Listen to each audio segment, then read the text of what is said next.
Today I am producing a response video on one of the literary agents that I follow on Twitter, Bookends Literary Agent, and I'll put their little information down at the bottom here. But Bookends Literary Agency did like a call out on Twitter. I think maybe I just asked a question, but I asked them a question on Twitter about managing multiple projects. And that was a while ago and I didn't think anything of it. You know, I have no shade if people are able to respond or connect or communicate with me, you know, because the social media world is a strange world and you don't want to be so connected with people and all of that kind of stuff. I'm an open book, always have been, always probably will be. And so connecting with me is a little bit different. It's part of my professional career that I connect and am all over the place. I'm in media, so that makes me be all over the place again on that level. So, but I recognize social media is a strange beast some days on how you interact. The bottom line is, I do think sometimes it's very difficult for people to respond when you connected in some small way on social media. But Bookends Literary Agency has been a little bit special for me, just in a sense, and I love all of their content. They put out a lot of tips and a lot of videos. They engage often on social media, and I love that access. But personally, for me, I don't see a whole lot of comparables in writing that would meet my writing. But I will say James is one of the literary agents. He reached out to me a while ago on Twitter just to say, hey, I really love your content. It's really cool and interesting. And we kind of had a Twitter conversation just about the industry and writing and what books he's loving and what books I'm loving and who are my canon authors that I continue to spread out in the work that I do, and who's his favorite reads that he's been engrossed in, and so you know, in the space. And so we've had that conversation and it was a great conversation. We will comment back and forth on some of our things. Just overall, I'm always liking a lot of their posts because they do really provide access. And for you literary agents, especially literary agents who always want to give advice to writers instead of just letting them grow and learn sometimes in their process, that just having a little bit of access to your tips, your advice, your long-standing history in the industry is so valuable. We as writers out in the space are just hungry for any nugget that we can get to help us become, you know, published, to fulfill our dream. And yeah, I know that there's a handful of crazy that goes above and beyond in craziness when it comes to literary agency. I hear all of the letters that get sent, see all of the complaints, but there's a handful of crazy in every field. Every field. Don't fool yourself. There's a handful of crazy. As a teacher, you know you got a handful of crazy parents. As someone in public media or in media, you know there's a handful of crazy people always wanting to attack media. In medicine, there's a handful of crazy. There is a handful of crazy, or a bushel or a barrel of crazy in every circumstance. So the reality is that's not unusual. You just happen to be in it for literary agents. But thank you so much. Thank you so much for giving us a little insight, a little bit of access, a little bit of support and help to just want to fulfill a dream that many of us have that seems unattainable, that seems very mysterious and serendipitous. Thank you so much for giving us an opportunity to have access, whether it's through answering a question or providing writing tips or pushing out conferences, speaking and presenting at conferences, critiquing, you know, query letters and first pages, or participating in social media pitch programs and all of that. Thank you. If you haven't heard it enough, literary agents, editors, Thank you. I'm saying it for the community. Thank you. We really do appreciate it. And we really do love the access and to be able to get behind your eyes and your experience to learn more about this writing pursuit. So my question was all about managing multiple projects. One of the things that I've learned literary agents say over and over again, once you finish a book, put it away. NaNoWriMo just finished, and I was going to make a vlog about don't try to send that stuff out. It's not ready. It needs to sit and simmer for a very long time. I've learned that over and over and over again about my own writing. And yes, I'm rambunctious and ready to go. When you finish something, you're proud and you want to show that baby off to the world. And old school mama, stay in the house for 6 weeks. Don't put that baby up in everybody's face, getting everybody's little hands and germs and all of that all over the baby. So the same thing with that manuscript. Stay in the house. Keep it in the house for 6 weeks at least, at a minimum. Put it away, tuck it away. But in the process of setting it aside, you are constantly recommended to start the next project. Keep pushing forward, keep writing, start on the next project. That's often what's said. And my question is, how do you manage all of these projects?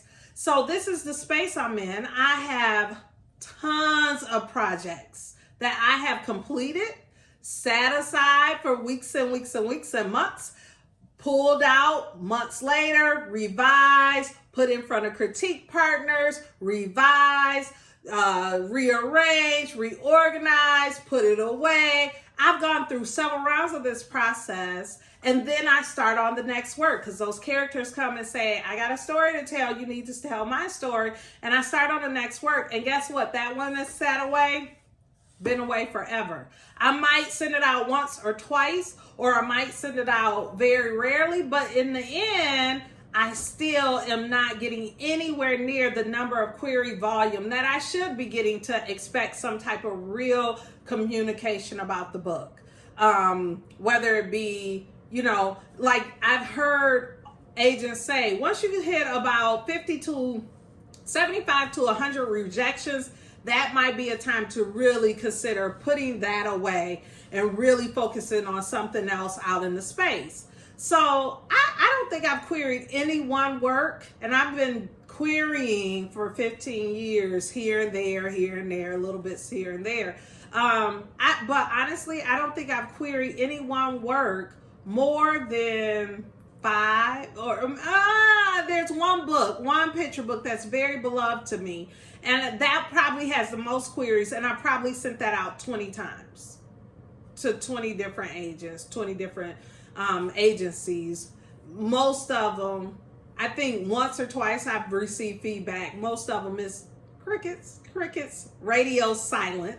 And so my thing is, now I have this plethora of manuscripts that have gone through several rounds of revision, and they haven't even seen the light of day. They haven't been sent out the whole 9, because the reality is, I'm a wife, I'm a mom, I'm a baller mom, I'm a professional, a director, a this, a that, a this, a daughter, and all of that kind of stuff. And I'm trying to juggle and already squeeze in writing in the midst of all of that. Plus, now I need to squeeze in querying, which is discussed in the Bookends post. They are spot on. It is already a lot. I have my handy dandy notebook because I wanted to stay on topic.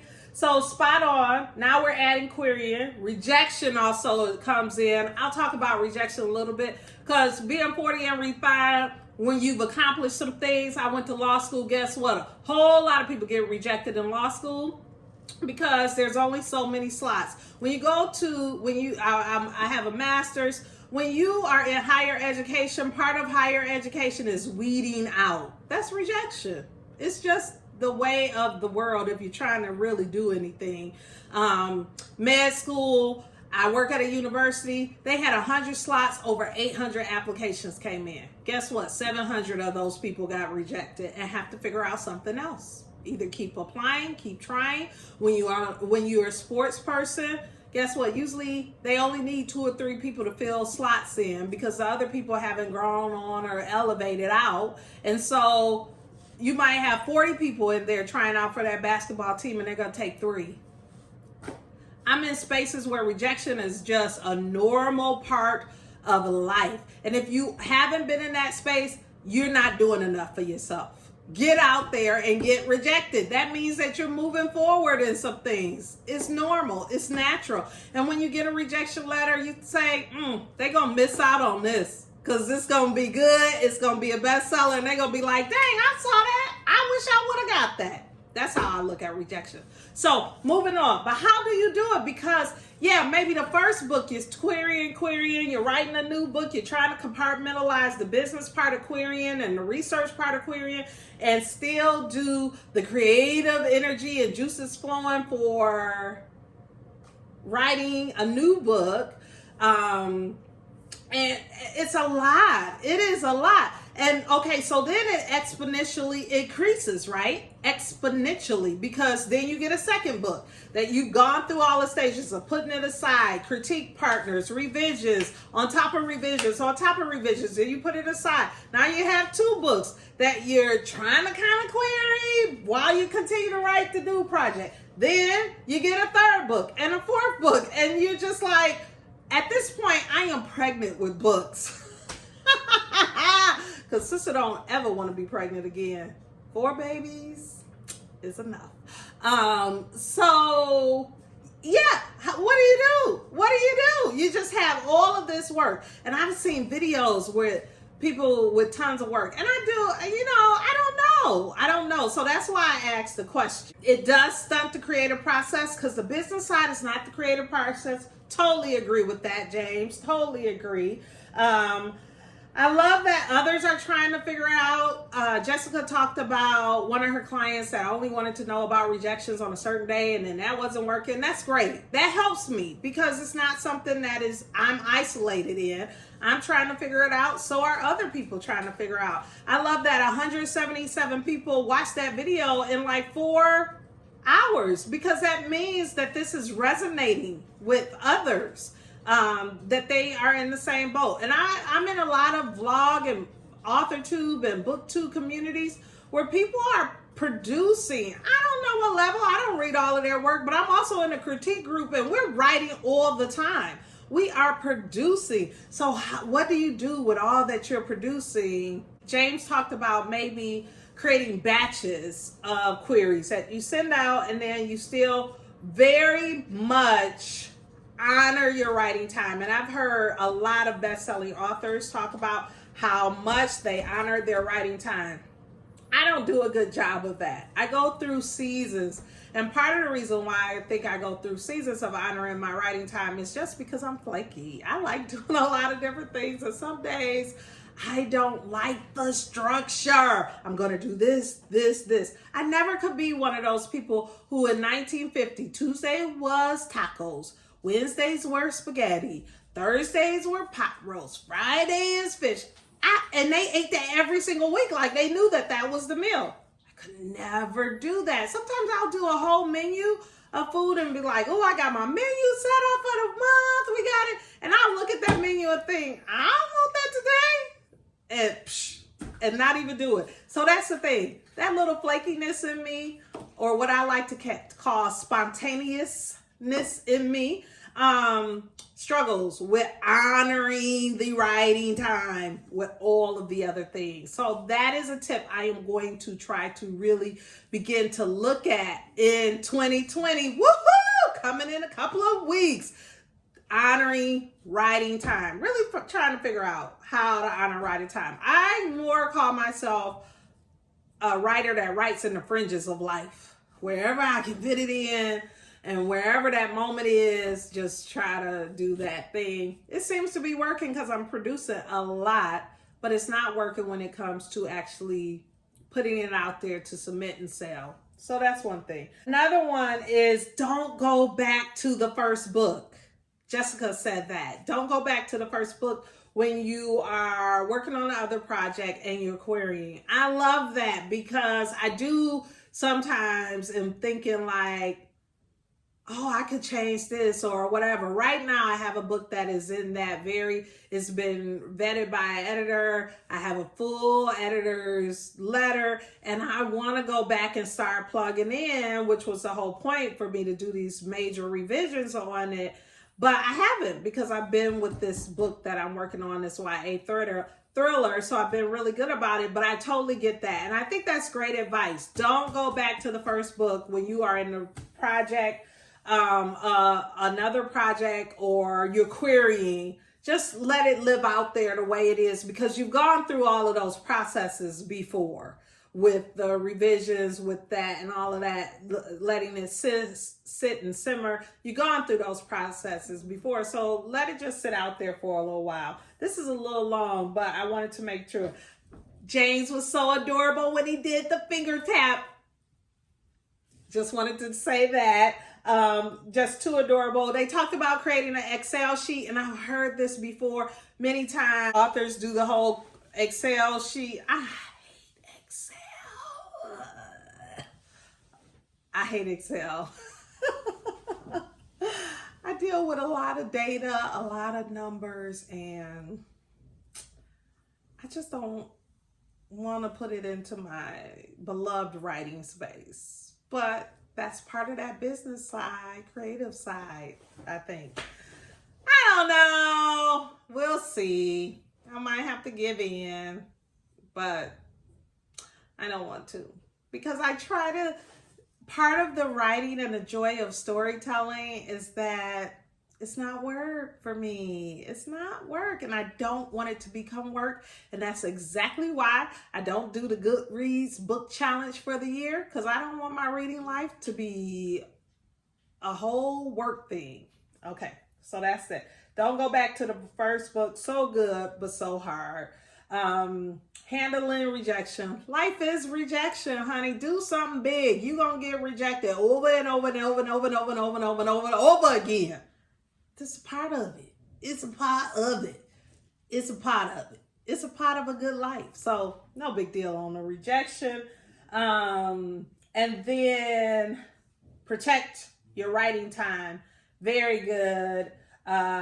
It's still difficult when it's very exponential. You just have a whole cache of manuscripts sitting around. And I'll tell you what I told my critique group this week.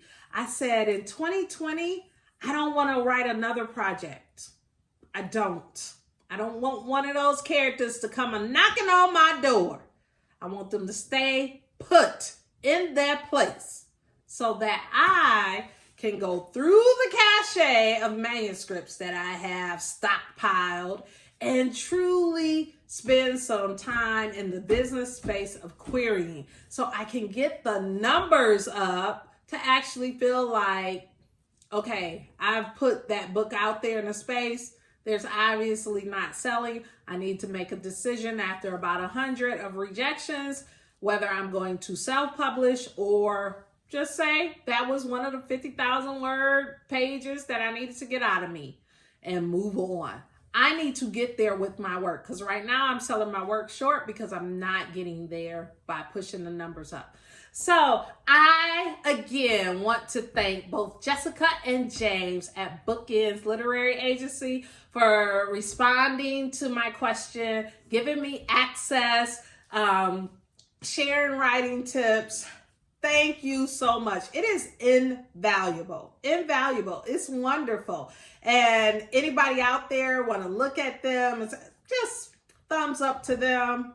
Appreciate it so much. Thank you so much. This is Vlogmas Whatever Day. We're going to keep coming with these conversations. Please like, subscribe. Put some comments. What do you want to see this 30 days? I'm giving you access to me for 30 days. What do you want to see? What do you want to see? What do you want me to post? Let me know what content you want out there. Thank you. Have a wonderfully blessed rest of your day or evening, and talk to you soon.